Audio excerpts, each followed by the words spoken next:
कि 1950 में बाबा साहब अम्बेडकर जब श्रीलंका गए थे, सिलोन, तो उस वक्त विश्व बौद्ध परिषद आयोजित की गई थी। वहां पर बाबा साहब ने बुद्ध धम्म के बारे में जो जिक्र किया था, और फिर उन्होंने वही सोच जो 4-5 साल के बाद अपने जीवन में खुद अपनाई और हम सभी के जीवन को उजाला कर दिया। तो बाबा साहब वहां पर कहते हैं, उसके बाद आज के दिन 6 जून को वो धम्म परिषद हुई, अखिल विश्व जो श्रीलंका में, और उसके बाद 6 जून 1950 को उन्होंने श्रीलंका के अछूत लोगों को एक संबोधित किया था। उसमें उन्होंने कहा था कि हमको बुद्ध धम्म का रास्ता क्यों अपनाना चाहिए। उस आधे घंटे के टॉक में बाबा साहब कहते हैं कि मैं अंततः यहाँ इस निर्णय पर आ चुका हूँ कि इस दुनिया में जो भी पीड़ित लोग हैं, वंचित लोग हैं, सर्वहारा लोग हैं, उनका कल्याण सिर्फ एक ही मार्ग से हो सकता है। क्योंकि वो कहते हैं कि मैंने दुनिया की बहुत सारी फिलॉसफियों को पढ़ा है, उनका मैंने अनुभव भी किया है, और ये करने के बाद मैं एक अंतिम निर्णय पर यहाँ पर आ रहा हूँ। तो मुझे सारा कुछ नजर आता है, तथागत बुद्ध के धम्म के रास्ते पर चलने के बाद ही इस विश्व का कल्याण हो सकता है। ऐसी बात उन्होंने 1950 की 1950 की उस श्रीलंका की कॉन्फ्रेंस में भी कही थी। और 6 जून 1950 को श्रीलंका के अछूत लोग जो यहाँ से वहां गए थे व्यापार करने के लिए, सर्विस करने के लिए, और कुछ एक्सपोर्ट इंपोर्ट का काम करते थे वो लोग, तो उनके करीब 1000 लोगों के जमाव को बाबा साहब ने संबोधित किया। और उन्होंने वहां पर उनको आह्वान किया कि आप चाहे दूसरे राष्ट्रों में हो, लेकिन आप यहाँ पर भी बुद्ध के धम्म का आचरण करो, बुद्ध के धम्म को अपनाओ। श्रीलंका तो करीब करीब 95% बुद्धिस्ट कंट्री है और उनका नेशनल रिलीजन भी बुद्धिज्म है। फिर भी वो कहते हैं कि आप अछूतपन जो है आपका वो छूट जाता है, सिर्फ आप भगवान बुद्ध का रास्ता पकड़ लेते हो। तो ये रास्ता हमने पकड़ा है और उन्हीं का शब्द हमने लिया है। और हम बार बार कहते हैं कि संगे शक्ति, संग में क्या शक्ति है। तो बुद्ध ने जो संग में शक्ति बताई है, उस संग की शक्ति हमको कैसे आने वाली है, क्योंकि बुद्ध ने संघ के बारे में बहुत डिफाइन किया है। हम बुद्ध वंदना, धम्म वंदना और संघ वंदना में इसका जिक्र बार बार करते हैं, लेकिन उसका अर्थ जीवन में समझते नहीं है, उतारते नहीं है। विद पीपल समन संघ यही काम कर रहा है कि जो बात बुद्ध से पहले संघ से चली आई थी, लेकिन बुद्ध ने उसको बहुत ही सॉलिड ढंग से रखा और उन्होंने इंसान के मुक्ति का मार्ग हासिल करने के लिए संघ का रास्ता अपनाने की बात कही। तो ये संघ है कैसा और इसका स्वरूप कैसा होने वाला है जब हम संघ में इकट्ठा हो जाते हैं। तो बुद्ध कहते हैं कि सुपटिपन्नो भगवतो सावक संगो, उजिपटिपन्नो भगवतो सावक संगो, न्याय पटिपन्नो भगवतो सावक संगो, सामीची पटिपन्नो भगवतो सावक संगो। इसका मतलब बुद्ध कहते हैं कि ये जो बुद्ध के जो श्रावक होंगे, जो चाहे भिक्खु हो, उपासक हो, उपासिकाएं हो, वो सुमार्ग पर चलने वाले लोग होते हैं। जब आप संघ में आते हो तो आपके बीच के जितने भी बुरे गुण हैं वो दिन ब दिन कम कम होते जाते हैं। जैसा कि बुद्ध धम्मपद में कहते हैं कि सोने का जो मल हटाकर सुनार जो है वो धीरे धीरे मल निकालकर सोने को प्योर बनाता है, ऐसा ही संघ में जुड़ने के बाद आपका मन पवित्र हो जाता है और आप श्रावक बनकर सुमार्ग पर चलने लगते हो। और वो कहते हैं कि वो जो श्रावक संघ है, वो संघ है हमारा सरल मार्ग पर चलने वाला होता है। और भगवान बुद्ध का श्रावक संघ हो, जो भिक्खु हो या उपासक हो, वो न्याय मार्ग पर चलता है। वो ये सोचता है कि किसी ने बुरा किया तो उसकी समीक्षा करो, और अगर उसने गलती की है तो उसको शासन भी करो, और जो अच्छा है उसको स्वीकार भी करो, क्योंकि वो न्याय के मार्ग पर चलने वाला इंसान है। फिर कहते हैं बुद्ध कि ये उचित मार्ग पर चल रहा है, उचित मार्ग पर चलने की कोशिश करता है, जितनी भी बुराइयां उसके बीच में होती है वो हटाता है, धीरे धीरे उसको खत्म करता है। और जो 8 प्रकार के पुद्गल होते हैं, जो वो पुद्गलों को अट्ठपुरुष पुद्गला यस भगवतो सावक संगो, जो 8 प्रकार के पुद्गल होते हैं उनको उनके रास्ते पर चलने की वो संघ के लोग जो है वो कोशिश करते हैं। और इससे उनका क्या कल्याण होता है। तो कहते हैं कि ये जो संघ बनता है लोगों का, वो सर्वोत्तम पुण्य क्षेत्र होता है। वो पुण्य ही करते हैं, क्योंकि वो किसी के साथ बुरी बात नहीं करते। वो पंचशील का आचरण करते हैं, तो किसी की हत्या करने का कभी नहीं सोचते। वो झूठ बोलने की कभी सोचते नहीं है। वो चोरी करने का कभी मन में सोचते नहीं। वो व्यभिचार नहीं करते हैं, और वो नशा पता भी नहीं करते हैं। और ऐसा दिन ब दिन वो करते जाते हैं, तो वो प्यूरिटी की तरफ जाते हैं, वो पुण्य के क्षेत्र के राही हो जाते हैं। तो इसीलिए फिर बुद्ध ने जो पाठ सिखाया है, वो जो है, वो उसमें ये है कि संघं याव जीवितं पर्यंतं शरणं गच्छामि। ऐसे संघ को मैं मेरे जीवन के अंत तक शरण जाता हूँ। यही बात दिल्ली के समन संगति में हमने प्रैक्टिकली की है। हमने संघ के रास्ते पर चलने की सोच ली, ठान ली, हमने शपथ ली है, हमने प्रतिज्ञा की है। इसीलिए हमने वहां पर 3 बार संघं नमामि कहा है। और यही संघं नमामि का पाठ अगर हम लोग जीवन पर्यंत अगर करते हैं, तो हम लोग ये सारे दुखों से, सारे विवादों से, जैसे कि अभी हमने 10 पॉइंट सुधीर राज सिंह सर ने जो बताए, उसमें से 2-3 पॉइंट को उन्होंने पूरा इलेबोरेट करके बताया कि उसके क्या फायदे होते हैं, उसके नुकसान क्या होते हैं, और लोग इकट्ठा नहीं आने की वजह से क्या होते हैं। तो कुछ लोगों को लोगों से चंदा लेना ही अपना आधार या अपना धंधा या ऐसा समझ लेते हैं, और वो आदत बन जाती है। ये आदत क्यों बनती है? क्योंकि हम सीलों का आचरण नहीं करते, संघ में नहीं रहते हैं। और संघ में रहने से और सीलों का आचरण करने से हम लोग एक दूसरे को देखते हैं कि अरे इस साथी ने मेरे एक अच्छी बात की, क्यों ना उस बात को मैं भी दोहराऊं।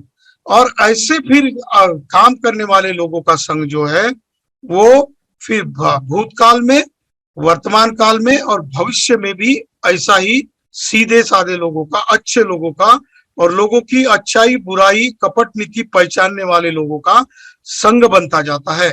तो ऐसे संघ को मैं शरण जाता हूं। और कहते हैं कि नत्ति में शरणं अय्यं संगो में शरणं वरं एतेन सच्च वज्जेन हो तुम्हें जय मंगलम। मेरी और कोई शरण ही नहीं है। जैसे कि मैं बुद्ध का धम्मों को शरण जाता हूं, उसी तरह लोगों के बीच में जीवित लोग जो है, जो जीवन में आचरण करते हैं, बुराइयों को दिन ब दिन मिटाने का काम करते हैं, ऐसे लोगों से बनाए हुए संघ को मैं शरण जाता हूँ। नत्थी में शरणं अय्यं, मैं किसी और चीज को शरण नहीं जाता हूँ, तो ऐसे संघ को शरण जाता हूँ। यही वी द पीपल समन संघ की सोच है। इसीलिए दिन ब दिन हम लोग जो संघ में आते हैं, एक दूसरे के साथ विचार विमर्श करते हैं, और हमारे बीच की बुराइयां हम जैसे जैसे निकालते जाते हैं, तो हम प्यूरिटी की तरफ जाने वाले, पुण्य की क्षेत्र की ओर जाने वाले समन संगी बनते हैं। और ऐसे समन संघ के शरण में जाने से बुद्ध कहते हैं कि कोई नुकसान नहीं है, यहाँ पर केवल और केवल आपका फायदा ही है। और ऐसे लोगों का जो मन से पाप से रहित है, मन से, वाणी से और काया से, तीनों प्रकार से उत्तम और पवित्र क्षेत्र में संघ में जो लोग रहते हैं, उनका मैं सिर से सिर झुकाकर वंदन करता हूं। और यदि अज्ञान व संघ के प्रति मुझसे कोई दोष हुआ हो, तो मैं संघ को माफी या क्षमा मांगता हूं। और यही पर एक बात है कि जैसे स्पोक हाउस में होता है कि किसी ने गलतियां की हो, और वो अगर कहता है कि मुझसे गलती हो गई, संघेयो खलितो दोषो संगो खमतु तम्मं यंकिंची रत्नं लोके विजेति विउदाभूत। तो अगर इस संघ के बारे में या कुछ मेरे मन से, मेरे वाचा से, मेरे कुछ विचार से या मेरे कृति से कुछ मैंने संघ को नुकसान पहुंचा है, संघ के किसी सदस्य की मैंने हानि की है, शब्द से हानि की हो, शरीर से उसको मारकर डांट कर हानि की हो, या फिर मैंने विचारों से उसके बारे में बुरा सोचा हो, तो संघ मुझे माफ कर दे। संगे यो खलितो दोषो संगो खमतु तम्मम, खमतु यानी क्षमा कर दे। ऐसा संघ मुझे अगर क्षमा कर देता है, तो ऐसे साथी को हम फिर संघ में इंक्लूड करने के लिए सदा आमंत्रित करते हैं, सदा उसका स्वागत करते हैं। लेकिन उस इंसान के मन में ये संघ के प्रति शरण जाने का भाव होना चाहिए, और ये भाव तभी विकसित होता है जब हम लोग इकट्ठा आ जाते हैं। तो यही महत्व है कि हम लोग इकट्ठा आने के बाद हमारे बीच में कौन से परिवर्तन हो जाएंगे। क्या मेरे मन में कैसा मेरा मन परिवर्तित होकर क्या हो जाएगा हो, तो मेरा मन औरों के बारे में अच्छा ही सोचेगा। हर एक इंसान के हर एक संघ का, और संघ में जो है ही नहीं, जो जन्म से संघी है, चाहे SC ST OBC या जो भी अच्छा काम करने वाला साथी है, उसके बारे में मैं बार बार अच्छा ही सोचता रहूंगा।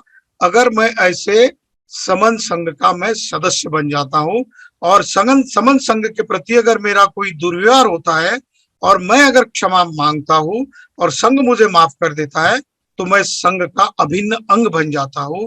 ऐसा ये संघ का एक कार्डिनल रूल है, जो बेसिक रूल है। यही रूल ये 10 नियमों में बनाए हुए सारांश रूप में है। इसीलिए मेरा कल्याण हो। ये संघ विशुद्ध है। ये संघ जो है इंद्रियों को शांत करने वाला है, सब पापों से रहित है, अनेक गुणों से युक्त है, निष्पाप है। ऐसे संघ को मैं प्रणाम करता हूँ। यही वी द पीपल समन संघ के लोग साथी यहाँ पर आए, खुद आचरण करे, एक दूसरे के साथ ऐसा बर्ताव करे, और जो लोग संघ में नहीं है उनके प्रति भी ऐसा ही भाव रखे, क्योंकि वो जन्म से संघी है, लेकिन उनको पता नहीं है कि संघ में आने का बेनिफिट क्या होता है, संघ में आने से क्या कुछ मिल जाता है, संघ से शक्ति कैसी मिलती है, संघे शक्ति कैसी हासिल होती है। ये बात हमको संघ में जुड़ने के बाद ही समझ में आ जाती है। कुछ लोगों का ऐसा होता है कि संघ में आने के बाद वो अपने मन की बुराइयां हटाना नहीं चाहते, वो अपने मन के द्वार खोलते नहीं है, इसीलिए उनकी बात, संघ की अच्छी बात उनके मन को टकराती है। लेकिन संघ का मन का दरवाजा अगर खुला नहीं हो, तो अंदर की बात और बाहर की बात ये दोनों टकराती है, और उसमें ईगो होता है। फिर ईगो होने की वजह से उसका ईगो उस अच्छी बात से, संघ की बात से टकराने के बाद वो रास्ता देखता है कि अगर मैं शरण जाने को तैयार हूं तो उसका मार्ग खुल जाता है, उसके मन का दरवाजा खुल जाता है। लेकिन वो अपने मन का दरवाजा खोलने की कोशिश नहीं करता, इसीलिए उसका अहंकार मिटता नहीं है, और अहंकार को चोट पहुंचने की वजह से वो फिर वार करता है। तो यही बात है, जिसके मन में भी संघ के प्रति अगर शरण की भावना नहीं हो, संघ के प्रति जुड़ने की अगर मन से उसकी भावना नहीं हो, तो वो यहाँ पर आकर टकराएगा और यहाँ से आकर निकल जाएगा। लेकिन वो अगर गहराई में फिर सोचता है अकेले में, जैसा कि बुद्ध कहते हैं कि एक जो हाथी होता है जंगल में अकेला विचरण करता है, अकेला रहता है, वो अकेले मदमस्त में रहता है, लेकिन जब वो उसके ग्रुप में, उसके टीम में जुड़ जाता है, तो वो जानता है कि मैं अकेले रहने से मेरा क्या नुकसान हो रहा था, और मैं यहाँ पर ग्रुप में आया हूँ, टीम में आया हूँ, तो मेरा क्या फायदा हो रहा है। मैं सुरक्षित हो गया हूँ, क्योंकि मुझे किसी से वार होने का, किसी से मेरे ऊपर अटैक होने का उसकी संभावना कम हो जाती है, क्योंकि संघ मेरी सुरक्षा करता है। तो ये सुरक्षा की बात भी करता है संघ। अनेक गुणों से युक्त होने की वजह से हम एक दूसरे के साथ, एक दूसरे की ताकत बढ़ाने के लिए, उसकी मदद करने के लिए, और उसकी जीवन और भविष्य के बारे में अच्छा सोचने के लिए हम लोग जरूरत से मजबूर हो जाते हैं, और वो वैसा ही काम करते हैं। तो हमारे बीच की बुराइयों को हम धीरे धीरे कम करते हैं। इसलिए हमको ऐसे संघ में शरण जाना है, संघं नमामि करना है। तो संघं नमामि के जो बेनिफिट है, वो बेनिफिट ही बेनिफिट है, 100% बेनिफिट्स है, इसके नुकसान कुछ भी नहीं है। बल्कि आप संघ में आ जाने से आपको ये पता चल जाएगा कि आज तक मैं संघ का हिस्सा नहीं था, तो मेरे जीवन में मैंने अपना, अपने समाज का, अपने पुरखों का और आने वाली हमारी जनरेशन का कितना नुकसान कर लिया है मैंने। और आगे चलकर अगर मैं संघ में शामिल हो जाता हूँ, समाविष्ट हो जाता हूँ, और मुझसे कुछ संघ के प्रति कुछ बुरा भाव होता है, तो उसके प्रति मैं संघ को कबूल करता हूँ कि ऐसी गलती मुझसे हो गई है, तो मैं अच्छा समन संगी बन जाता हूँ। ये बात सारी कुछ निर्भर करती है कि हम लोग कितने ईमानदारी से संघ में जुड़ते हैं और लोगों को जोड़ते हैं। तो बस इतनी ही बात है, मुझे खुद को जोड़ना है, और मुझे जोड़ते जोड़ते मुझे प्यूरिटी की ओर जाना है, पुण्य क्षेत्र की, पुण्यं खेतम, पुण्य की क्षेत्र की ओर मुझे बढ़ना है। और यही बात मुझे मेरे साथी को, जो आज मुझे नहीं समझ रहा है, हो सकता है क्योंकि उसने, जो मैं पहाड़ के ऊंचाई पे खड़ा हूं और मुझे 10-15 किलोमीटर का दिखाई दे रहा है, लेकिन मेरा साथी है जो चढ़ना तो चाहता है लेकिन वो नीचा क्षेत्र ऊपर की ओर आने के लिए तैयार नहीं होता, तो उससे मुझसे कम दिखाई देता है, इसीलिए वो ऐसा सोचता है। तो मैं उसका हाथ पकड़ने की कोशिश करता हूँ, उसको ऊपर उठाने की कोशिश करता हूँ।